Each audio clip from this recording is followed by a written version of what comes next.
Good afternoon, everyone. My name is Anetta Jones. I am a documentary and virtual reality producer.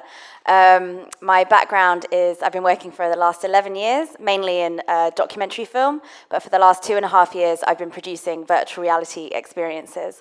And I'm really excited and happy to be here. And today I'm going to share my insights into translating journalism into immersive or interactive narrative experiences.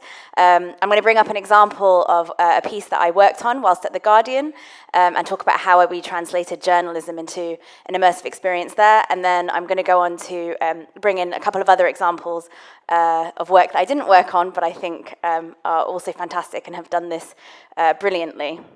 So why create immersive narrative journalism?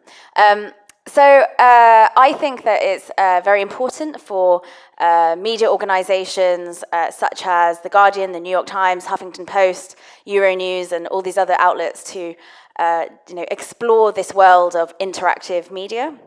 Mainly because I think that they kind of have to stay ahead of the curve, particularly in today's landscape and of journalism and the crisis that it's undergoing. And I think that it's important for them to stay relevant. And that's kind of what the Guardian did and the work that I did at The Guardian. It was trying to experiment and see how we could translate The Guardian's brilliant journalism and use this immersive medium of virtual reality and how best it would work for to get their messages and their journalism across to their audience. Quite cheesy, but it's something that I believe quite wholeheartedly, is often when you read articles, there's statistics and figures and numbers, and it's actually quite difficult to really connect with the story, whereas if you turn that journalism into some kind of narrative, then I think that you can really kind of get to the heart behind the headlines. And often using narrative and characters and real-life testimony means that there's stronger emotional engagement with the story as well. And this in turn often leads again, this is anecdotal experience from how I've seen people enjoy our virtual reality experiences that we've made and others that are out there, but often people leave with a deeper, longer lasting impact. And a really good example of this is The Guardian made a VR experience before my time. It was just before I joined, called 6x9. Some of you may be familiar with it. And it's a piece about solitary confinement. Now, The Guardian had been writing lots of different articles about solitary confinement in US prisons for some time, and they were finding it difficult to get people to really connect with that journalism and get that to translate into clicks, for example. Then they made 6x9, which is a VR experience where you put on a headset and you're essentially in a 6x9 solitary confinement cell. They recreated the psychological impact that it can have on you through visual effects, and also there was audio testimony playing over of people who had experienced it and how it had impacted them. But also they played voiceover from psychologists and other people experts who they spoke to in terms of the long-lasting damage that solitary confinement can have on you. It's quite a difficult experience to experience, to watch and to be in, but it's very profound, the impact that it has, and that piece did really well. It was at over 100 festivals. It was shown at the White House. And it was used as a tool for advocacy. And what they found is that as a result of that experience, lots of people it drove engagement towards a lot of the articles and a lot of the podcasts. So it really, it was the emotional engagement with human testimony that really helped enhance the engagement with the journalism that was out there already. So it's quite powerful. So moving on. So I started at The Guardian just over 2 years ago, and The Guardian was commissioned by Google to make 12 pieces of virtual reality content over 2 years. So they set up a temporary experimental studio to fulfill this brief. And in that time, we made 12 pieces. 6 of them were fully interactive VR experiences, and 6 of them were 360 films. In that time, I produced 5 of them and was on the team for a further 3. We were really churning them out. It was quite a quick process. So you might be familiar with the New York Times VR. The Guardian's VR was quite different. So with the New York Times, it's often 360 documentary linear films, whereas with The Guardian, we tried to experiment with as many different production methods as we could, as many different aesthetics, and often they were not straight up sort of like typical documentary linear films, but they were interactive, they were narrative driven. So, we often used actors, CGI, and we really played around with what was out there in terms of virtual reality production methods. Whilst also, of course, making sure that we remain as true as we could to The Guardian's journalism. So the experiences are available on the Daydream headset.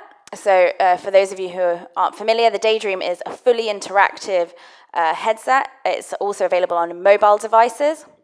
It's a Google headset, but we also made 360 versions that were available on our free Guardian VR app for Cardboard, and those ones, are far more accessible. Cardboard is quite cheap; you can buy it for £5 or often get it free. And I strongly recommend, if you're interested, that you download our free Guardian VR app for iOS or Android and watch some of the pieces for yourselves. So as well as experimenting with production methods and aesthetics, we also played around with different themes, trying to see what stories worked best in this medium.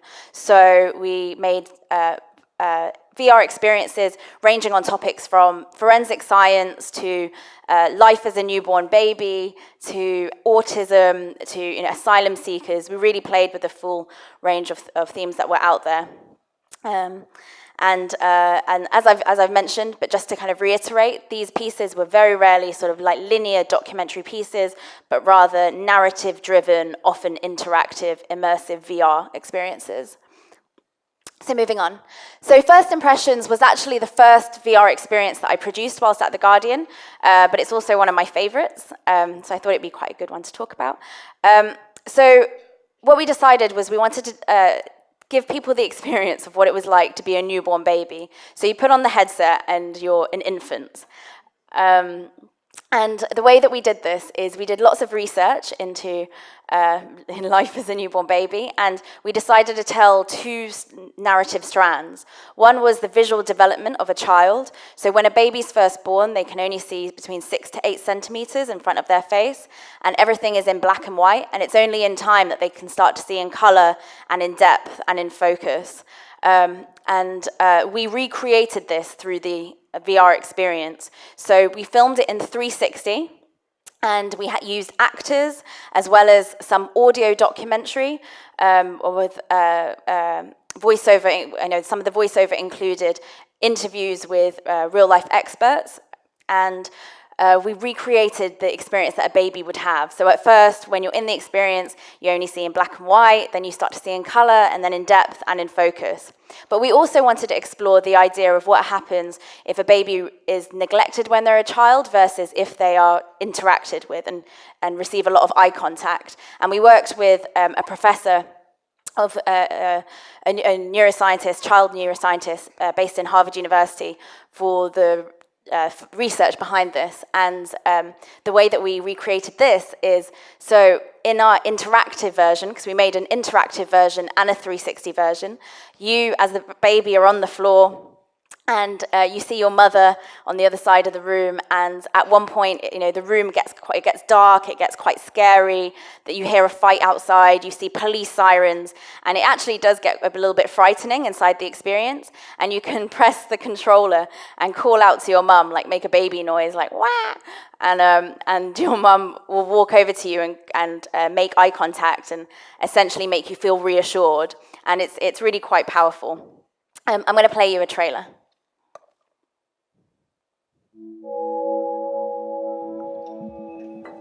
Welcome to your first day. This time is critical. As you grow into adulthood, these moments will fade from your memory, but they will echo through the rest of your life.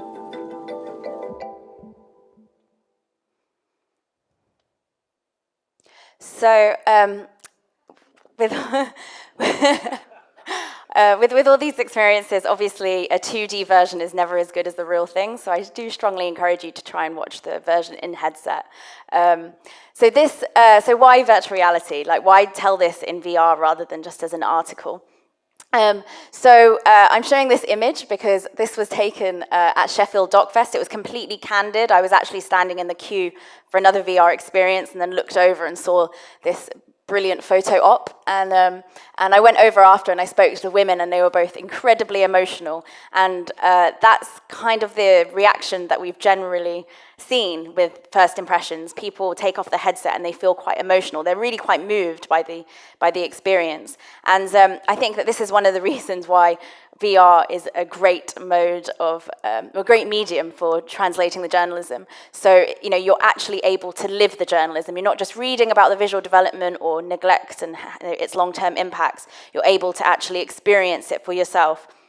And another great anecdote that I have is at the same festival, so after I spoke to someone who I know, and they knew an elderly gentleman who lived in Sheffield, and he suggested to him that he goes to watch some of the VR experiences, and he received an email later from this man who told him that he went to see First Impressions, and it made him, had quite a profound impact on him, and made him realize some of the things about his childhood started to make sense to him, and how it had impacted him, in the longer term. So I think it's one of those. I think First Impressions is one of those, as a really strong example of how living the journalism, or experiencing it for yourself, or getting a taste of it, because obviously we can't accurately recreate the visual development that a child would have, can have a longer lasting impact than reading an article potentially. So the next piece that I'm going to talk about is not one that I worked on, but it's one of my favorite VR experiences. So I'm sure all of you, or the majority of you, have heard of Grenfell and the tragedy that happened in London last year. So as many of you know, a council tower block, there was a fire that was started, and the block burnt down, and 87 people passed away in it, sadly.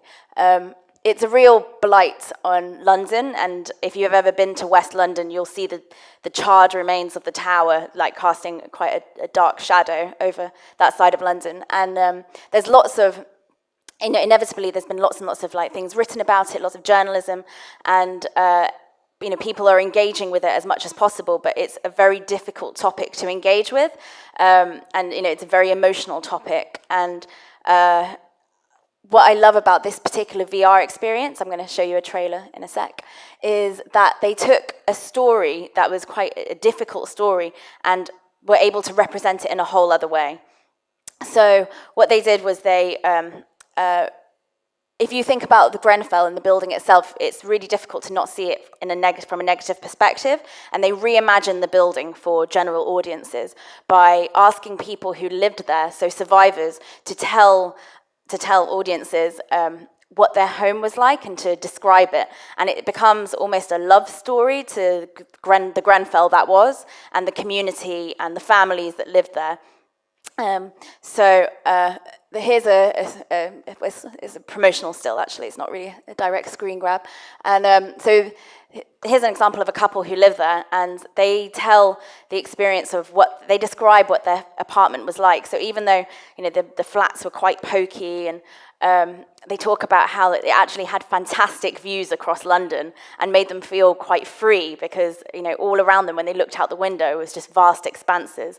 And they describe, for example, their flat, which they used to grow all these exotic plants, and it became like an urban jungle. And so when you're watching the experience, you see these characters filmed in 360 before you, but then they also animated and tried to recreate what the environment looked like around them. So you'll see the plants growing all around them, and it's a really sensitive, special, beautiful, beautiful piece. Again, I strongly recommend watching it. Here's a trailer. It was very different from living anywhere else that I've lived in.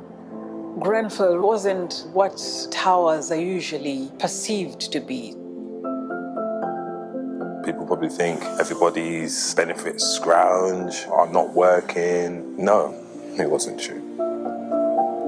friends and family, the first thing they used to say, oh, I didn't realise it was like this. The views are absolutely spectacular. You just stand there and let yourself go. We like fell in love with the flat. That was the place I grew up in. And it wasn't just a flat, it was people's homes. It was our home. Discover this VR documentary at Channel 4/Grenfell. So with that piece, it was through a really sensitive, beautiful aesthetic and real life testimony of people who live there. They were able to reimagine the building and get people to reconnect with this quite traumatic journalism in a creative way. So moving on to Terminal 3. So this is also a piece that I didn't work on. It's an augmented reality experience, and it's by a very talented director called Asad J. Malik. And with the experience, so it's an AR experience. So you put on a Microsoft HoloLens headset, and you see before you a 3D rendered hologram of a real life person who was recorded, and it's basically supposed to be the experience of Muslims going through US airports and how they generally, or they often have to experience a double interrogation. So it's real life testimony. So these people told their experiences, they told the kind of questions that they were asked and how uncomfortable they were made to feel, and then Assad recreated this. So you put on the headset and you're the US Customs officer and you're facing one of these Muslims who had the experience, and you have two questions that you can see in front of your eyes. And one question will be, a typical sort of like, US or any kind of immigration question, such as, what are you planning to do here in the States? And then the other question will be like, what's your favorite animal? Because apparently these are the kind of questions that they get asked. They get asked sort of like typical, quite interrogative ones, but then they also get asked, like, thrown these curveballs, and you are able to ask whichever one you want of those two, and then the hologram in front of you will directly respond and directly answer whichever question you've asked. So it's incredibly realistic. It's very, very powerful. And so with this experience as well, it's augmented reality, and I think one of the most important things about if you're going to try and create narrative journalism experiences is always thinking about why VR, why AR, like why this medium. And I think Malik answered this quite. I'll go to the next slide. So this is kind of how it looks. That's what the hologram looks like before you. That's actually the director himself. But he said that one of the reasons why he he preferred to go with the AR rather than VR is because he felt that with virtual reality, it tends to be a sense of escapism. You put on a headset and you're, transported elsewhere. Whereas he felt that with augmented reality, it happens right here, in an everyday context. And so to him, it made the experience feel more real. Now, we've all heard of typical experiences like this, for example, Muslims getting thrown off airplanes because they're speaking Arabic and it makes people around them feel uncomfortable. There's so many stories out there of this kind of thing happening, but I personally believe that when I experience this, it's something that will stay with me for a really long time, because I was put in on the side of the US Customs officer and able to see live the experience, and it was very uncomfortable and quite an emotional experience as well. So I think it's another brilliant example. So I hope I've given some kind of good, strong insight into narrative, immersive experiences, and how having this kind of adding this emotion and human testimony and character can enhance engagement with any kind of like journalism story. Are we there yet? And I don't think so. I think that VR, AR, all these kind of immersive narratives do have a long way to go. I think that we're definitely, these industries are in their infancy, and they need to figure out exactly how to tell stories. And the pieces are getting stronger and stronger is what I've experienced. I've tried a lot of VR and AR experiences in the last 2.5 years, and I definitely think that our storytelling is getting stronger, and understanding which bits of content works for which medium.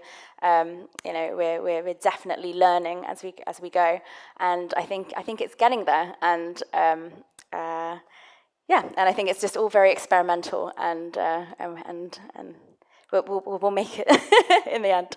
And that's all. Thanks very much.